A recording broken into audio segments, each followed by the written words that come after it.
Hello everyone, उम्मीद करता हूँ आप सभी की पढ़ाई बहुत बढ़िया अच्छे तरीके से चल रही होगी। तो आज हम देखने वाले हैं गद्य खंड का चैप्टर 2 जिसका नाम है ममता। और आज हम जयशंकर प्रसाद जी का जीवन परिचय देखने वाले हैं। तो चलिए स्टार्ट करते हैं।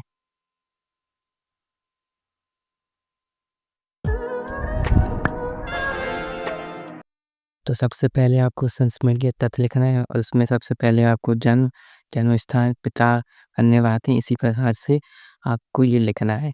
तो इनका जन्म 1889 ईस्वी में, इनका जन्म स्थान काशी, पिता का नाम देवी प्रसाद था। इनकी कुछ अन्य बातें हैं। 12 वर्ष की अवस्था में पिता की मृत्यु हो गई थी और इनका जीवन कष्टमय में बीता था।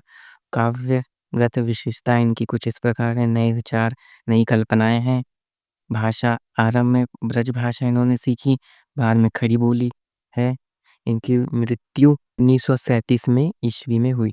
इनकी रचनाएं सत्यगुप्त, अजातशत्रु, चंद्रगुप्त, विशाखा, राजश्री, कामना है। ये उपन्यास कुछ इस प्रकार हैं। कंकाल, तितली, इरावती है। काव्य, कामनी इनका महाकाव्य, आंसू, झरना, लहर आदि इनकी प्रसिद्ध काव्य है। और ये जयशंकर प्रसाद जी का मोस्ट इम्पॉर्टेंट जीवन परिचय है। ये आपको बोर्ड एग्जाम में फुल मार्क्स दिलाएगा। तो आपको ये पूरी तरीके से आपको याद कर लेना है। ये मोस्ट इम्पॉर्टेंट जीवन परिचय है बोर्ड एग्जाम में आने के लिए। तो आइए इनका किस प्रकार से आपको पूरा लिखना है, आइए वो देखते हैं। जयशंकर प्रसाद जी का जीवन परिचय और किस तरीके से आप इन्हें लिख सकते हैं इसे बढ़ा के। तो आइए देखते हैं इनका जीवन परिचय। जयशंकर प्रसाद, बापू जयशंकर प्रसाद का जन्म काशी के एक प्रतिष्ठित वैश्य परिवार में 30 जनवरी 1889 ईस्वी में हुआ था। इनके पिता श्री देवी प्रसाद साहू सुगनी साहू के नाम से प्रख्यात थे। उनकी दानशीलता और उदारता के कारण उनके उनके यहाँ विद्वानों और कलाकारों बराबर थे, समादर हुआ करता था। इनकी शिक्षा का प्रारंभ घर पर ही हुआ। संस्कृत, फारसी, उर्दू और हिंदी की शिक्षा इन्होंने घर पर ही प्राप्त की। इन्होंने जो संस्कृत और उर्दू, फारसी है, इन्होंने शिक्षा घर पर ही प्राप्त की। कुछ समय के लिए स्थानीय कैम्ब्रिज कॉलेज में नाम लिखवाया गया, किंतु वह 8वीं कक्षा से ऊपर नहीं पढ़ सके। 12 वर्ष की अल्पायु में इनके पिता का देहांत हो गया। पिता के देहांत के बाद 2-3 वर्षों के भीतर इनकी माता का भी देहांत हो गया और कुछ दिनों बाद इनके बड़े भाई का भी देहांत बस गया। प्रकार 17 वर्ष की अल्पायु में इन्हें परिवार संचालन का भार संभालना पड़ा। इनका अधिकांश जीवन काशी में बीता।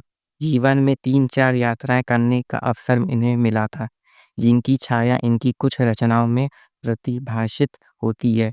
यशम के का प्रसाद जी का देहांत 15 नवंबर 1937 ईस्वी को हो गया था। इनकी रचनाएं देखते हैं। इनकी रचनाएं प्रसाद जी के सत्यगुप्त, अजातशत्रु, चंद्रगुप्त, विशाखा, कामना, राजश्री, एक गुट आदि प्रसिद्ध नाटक हैं। उपन्यास, कंकाल, तितली और इरावती प्रसाद जी के अपने उपन्यासों में जीवन की वास्तविकता का चित्रण कर आदर्श की ओर उन्मुख किया है। इनका निबंध संग्रह काव्य काल तथा अन्य निबंध है। काव्य, आंसू, झरना, लहर आदि प्रसिद्ध काव्य हैं। तो आप लोगों ने देखा, आपको जयशंकर प्रसाद जी का ऐसे ही जीवन परिचय लिखना है, जिससे आपको बोर्ड एग्जाम में फुल नंबर मिल जाएंगे। ये मोस्ट इम्पॉर्टेंट जीवन परिचय जयशंकर प्रसाद जी का, तो आप इन्हें याद कर लीजिएगा। आइए अब गद्य खंड देखते हैं ममता नामक पाठ से। तो इसमें आपको संदर्भ रेखांकित अंश की व्याख्या करनी होती है। रोहतास दुर्ग के प्रकोष्ठ में बैठी युवती ममता शोर के तीक्ष्ण गंभीर प्रवाह को देख रही है। ममता विधवा थी। उसका यौवन शोर के समान ही उमड़ रहा था। मन में वेदना, मस्तक में आंधी, आंखों में पानी की बरसात लिए वह सुख के कंठ श्यान में विकल थी और ये रेखांकित अंश भी हैं।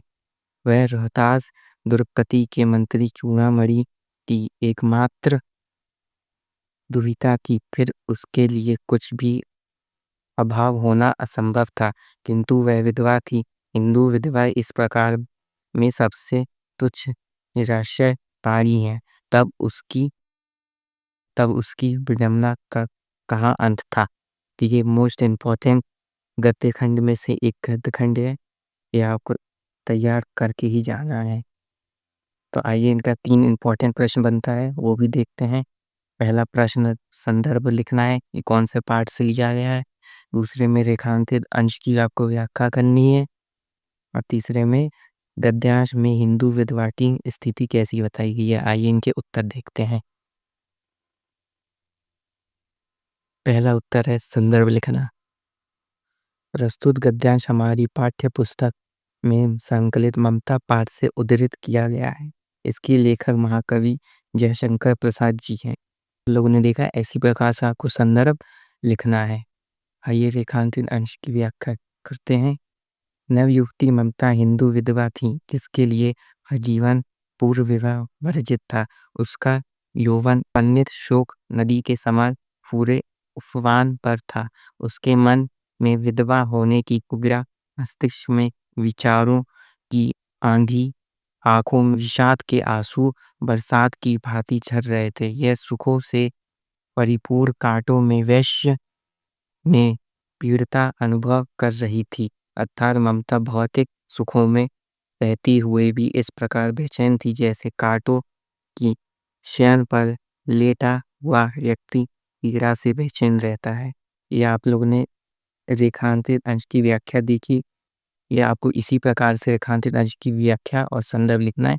और तीसरा प्रश्न था हिंदू विधवा की स्थिति कैसी है, इस गद्यांश के आधारित आपको बताना है। तो आइए देखते हैं। हिंदू विधवा सामाजिक बंधन में जकड़ी पीड़ित मन से मस्तिष्क में भावनाओं की टकराहट से उठती आंधी से आंखों में आंसुओं की बरसात करती हुई विकल स्त्री है। ये आपने पहला गद्यांश मैंने आपको बता दिया।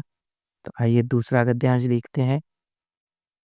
ये दोनों 2 गद्यांश या 3 गद्यांश मोस्ट इम्पोर्टेंट है।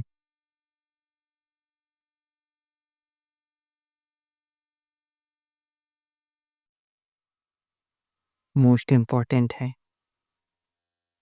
ये आपको तैयार करके ही जाना है बोर्ड एग्जाम के लिए। इसी में से आपको 100% मिलेगा। तो आइए दूसरा गद्यांश देखते हैं।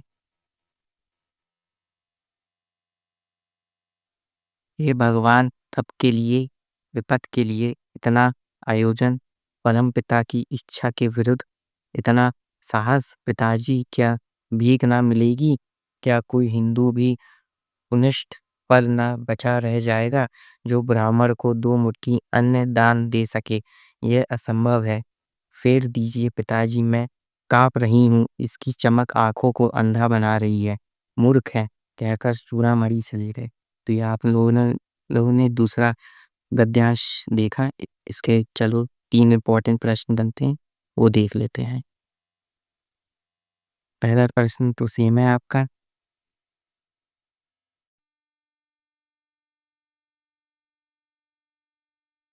संदर्भ भी लिखना है। दूसरे में आपको रेखांकित अंश की व्याख्या खींचनी है। ये जो रेड लाइन से मैंने बनाया है रेखांकित अंश है ये। और तीसरा प्रश्न गद्यांश में किस कार्य को ईश्वर की इच्छा के विरुद्ध बताया गया है।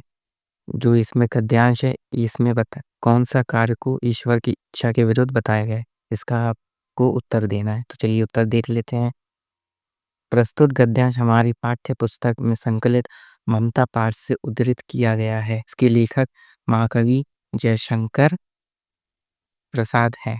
इसमें आपको ब्लैक पेन से ये हेडिंग और ममता का पाठ डालना है, जैसे एग्जामिनर को आपकी कॉपी चेक करने में बहुत इजी पड़े, ताकि आपको 100 में से 90 प्लस मार्क्स आप स्कोर कर सकें। तो चलिए देख लिया आप लोगों ने पहला प्रश्न। आइए रेखांकित अंश की व्याख्या देखते हैं। इन पंक्तियों में महाकवि जयशंकर प्रसाद ममता के मुख से जीवन के सत्य को स्पष्ट कर रहे हैं। ममता ने झिलमिलाते हुए स्वर्गीय ऋषि को देखकर पिता से पूछने और उनके ये बताने पर यह सब उसी के लिए है। भौचक होकर कहती है कि ये परमेश्वर भविष्य में विपत्ति आने पर उससे बचने के लिए इतना आयोजन करना क्या उचित है? यह तो परमपिता परमेश्वर की इच्छा के विरुद्ध साहस नहीं दुशासन है। ममता अपने पिता से कहती है कि विपत काल में इससे अच्छा भीख मांगकर जीवन निर्वाह करना है। क्या भीख नहीं मिलेगी? क्या भविष्य में इस धरती पर कोई हिंदू बचा नहीं रह पाएगा जो ब्राह्मण को 2 मुट्ठी अनाज दे सके? ये आपने रेखांकित अंश की व्याख्या देख ली। ईश्वर की इच्छा के विरुद्ध मनुष्य का आयोजन कभी सफल नहीं हो सकता। यह विपत्ति आती है, दुख भोगना ही ईश्वर ने निश्चित किया है, तो कोई आयोजन फलभूत नहीं होगा। अपवित्र स्त्रोत कभी फलदायी नहीं होता है। गलत तरीके से प्राप्त धन केवल विनाश का कारण बनता है, क्योंकि यह ईश्वर की इच्छा के विरुद्ध है।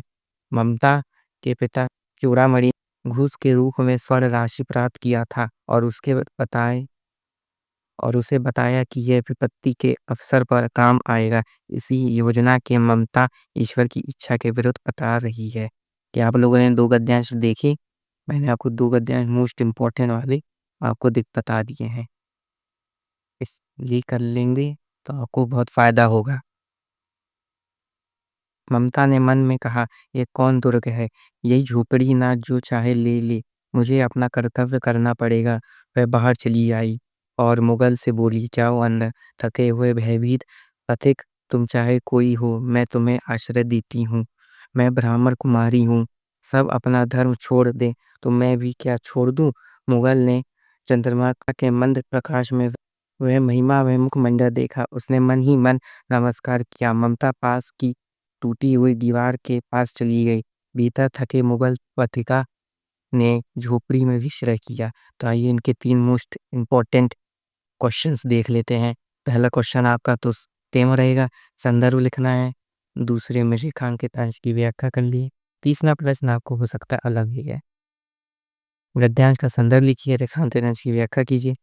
ममता ने मुगल को क्यों आश्रय दिया है? इसलिए आपका ये तीसरा प्रश्न है। आइए इनके उत्तर देख लेते हैं। पहला उत्तर, संदर्भ। गद्यांश हमारी पाठ्य पुस्तक में संकलित ममता पाठ से उद्धृत किया गया है। इसके लेखक महाकवि जयशंकर प्रसाद हैं। ये आपको सबको तो पता चल ही गया होगा। ममता नामक पाठ के लेखक जयशंकर प्रसाद हैं। यह आपको लेखक और उनकी रचनाएं भी याद करनी है। रेखांकित अंश की व्याख्या। प्रस्तुत पंक्तियों में ममता के उद्गार को सुनकर मुगल ने किस दृष्टि से उसे देखा और उसका हृदय कितना प्रभावित हुआ, इसे स्पष्ट किया गया है। ममता जब मुगल से कहा कि थके हुए पथिका, मैं तुम्हें आश्रय देती हूँ, मैं तुम्हें आश्रय देती हूँ, ये शायद 2 बार लिखा गया है। एक बार इसे मैं हटा देता हूँ। थके हुए पथिका, मैं तुम्हें आश्रय देती हूँ, मैं ब्राह्मण कुमारी हूँ। भले सब लोग अपना धर्म छोड़ दें, किंतु मैं अपने धर्म अतीत उपासना का पालन करना नहीं छोड़ सकती। सुनते ही असहाय मुगल ने चांदनी रात में मंद प्रकाश में गौरमयी ममता मुख की आभाव देखी और मन ही मन उसे नमस्कार किया। तो आइए तीसरा प्रश्न का उत्तर देखते हैं। ममता ने मुगल को आश्रय अपने कर्तव्य पालन की दृष्टि से किया था। अतिथि की उपासना हर गृहस्थ की विशेष कार्य हिंदू धर्म की अनिवार्य माना जाता है। अतिथि देवो भव धर्म का आदेश है। इसी के पालन के लिए ममता ने मुगल को आश्रय दिया। मैंने आपको 3 मोस्ट इम्पोर्टेंट गद्य बताए हैं, आपको ये पक्का करके जाना है। मैं आपको लास्ट में 3 स्क्रीनशॉट और दूंगा, वो भी इम्पोर्टेंट है, आप उन्हें भी देख कर जाएं। मैं अभी स्क्रीनशॉट लगा दूंगा। तो आप लोगों ने ये मोस्ट इम्पोर्टेंट जीवन परिचय देखा और जयशंकर प्रसाद जी का आपको जीवन परिचय भी याद करना ही है। ये भी क्लास 10th के लिए मोस्ट इम्पोर्टेंट है जीवन परिचय। हर साल पूछा जाता है बोर्ड एग्जाम में, तो आपको ये सब पूरा याद करके और पूरा तैयार करके जाना है। तो चलिए, अगर आपको ये वीडियो पसंद आया तो इस वीडियो को लाइक कीजिए, हमारे चैनल को सब्सक्राइब भी कीजिए और अपने दोस्तों के साथ शेयर भी कीजिए और थोड़ा सपोर्ट भी दिखाइएगा। Thank you.